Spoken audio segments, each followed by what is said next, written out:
चिराग सभी के बुझेंगे, चिराग सभी के बुझेंगे, हवा किसी की नहीं है। यानी हवा किसी की रिश्तेदार नहीं है, किसी की हमदर्द नहीं है। हवा तो सबके लिए एक ही जैसी हुआ करती है, इसलिए चिराग सभी के बुझेंगे। इस मजमून को बहुत गौर से सुने। मुल्क के मशहूर मोटिवेशनल स्पीकर और तालीमी मैदान में काबिल कदर खिदमात अंजाम देने वाली लायक तहसीन शख्सियत मुनव्वरुज़्ज़मा साहब को हैदराबाद पुलिस ने महाराष्ट्र से गिरफ्तार कर लिया है। उन पर इल्ज़ाम लगाया गया है कि हैदराबाद के मेट्रो पुलिस होटल में मुनाकिद शख्सियत साजी के प्रोग्राम के शुरका में से एक ने 13 अक्टूबर की रात एक मंदिर में घुसकर मूर्तियों को नुकसान पहुंचाया है। इसी केस से मुताल्लिक मुनव्वरुज़्ज़मा साहब और मेट्रो पुलिस होटल के 2 मालिकों को पुलिस ने गिरफ्तार किया है, जिसकी वजह यह बताई जा रही है कि मूर्तियों को नुकसान पहुंचाने वाले शख्स ने मुनव्वरुज़्ज़मा साहब की तकरीर से तहरीक हासिल करके ये हरकत की है। जहां तक मेरी मालूमात है कि मुनव्वरुज़्ज़मा साहब के जो प्रोग्राम होते हैं वो कुछ इस तरह के होते हैं। तालीमी मैदान में तरक्की कैसे की जाए, मुआशरती मसाइल को कैसे हल किया जाए, जैसे वालिदैन के हुकूक किस तरह अदा करना है और इज़्दिवाजी ज़िंदगी को खुशगवार कैसे बनाना है, बाहमी ताल्लुकात को किस तरह सही करना है, खुशहाल ज़िंदगी गुजारने के लिए क्या टिप्स हैं, वगैरह वगैरह। इस तरह के उनके प्रोग्राम होते हैं और लोग बड़े सबक उनके प्रोग्राम से हासिल करते हैं और उनके प्रोग्राम से लोग बहुत कुछ सीखते हैं। यहाँ तक के भूले भटके लोग भी उनके प्रोग्राम के ज़रिए अपनी ज़िंदगी को सही रुख पर ले आते हैं और खुशहाल ज़िंदगी गुजारते हैं। जहाँ तक मेरी मालूमात है कि वो किसी को ठेस पहुँचाने वाली, किसी को तकलीफ पहुँचाने वाली बात नहीं करते। और जिस प्रोग्राम के हवाले से उन्हें गिरफ्तार किया गया है वो प्रोग्राम भी शख्सियत साजी का प्रोग्राम था।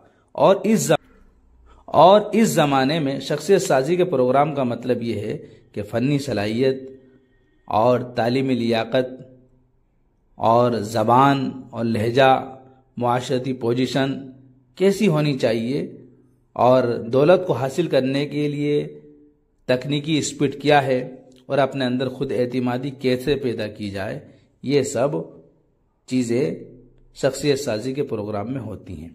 लेकिन मुनव्वरुज़्ज़मा साहब को कानूनी शिकंजे में कसने के लिए किस कदर बेतुकी और अहमकाना तैयारी की गई है और किस तरह से उन पर इल्ज़ाम आयद किया गया है कि एक आदमी हज़ारों रुपए खर्च करके शख्सियत साजी के प्रोग्राम से देवी देवताओं की तौहीन करने की तहरीक हासिल कर रहा है। जाहिर सी बात है कि तालीमी मैदान के माहिर इंसान पर इस तरह के इल्ज़ाम ज़ेब नहीं देते।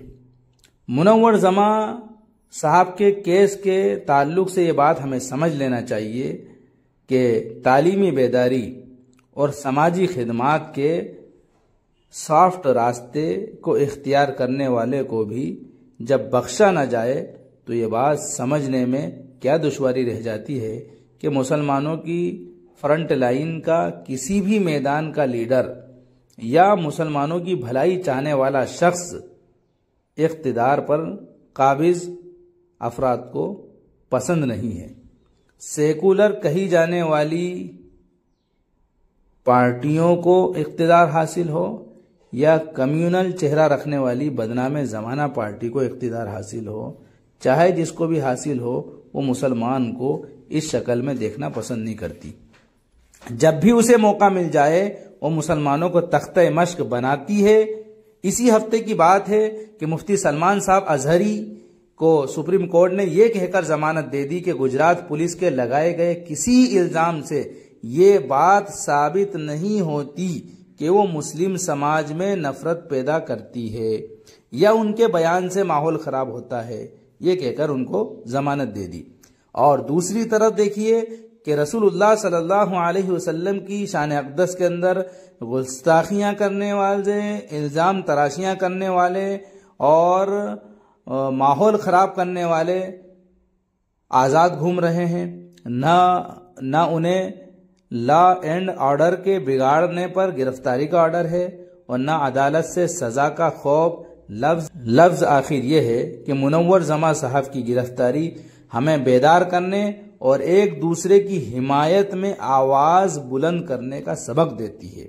اپنی پہچان اور شناخت کے ساتھ ظالم ہواؤں کو بتانے کی ضرورت ہے کہ ہم ایک دوسرے کی روشنی کے تحفظ کا فانوس ہیں جسے بجھانا اتنا آسان نہیں، اور اگر ہر کوئی فانوس بننے کے بجائے ہوا کی طرفداری کرتا ہے، اگر ہر کوئی فانوس بننے کے بجائے ہوا کی طرفداری کرتا ہے تو اسے سمجھ لینا چاہیے کہ چراغ سبھی کے بجھیں گے، ہوا کسی کی نہیں ہے۔ یہ مضمون پرویز نادر صاحب کا ہے، اس کی لنک نیچے ڈسکرپشن میں آپ کو مل جائے گی۔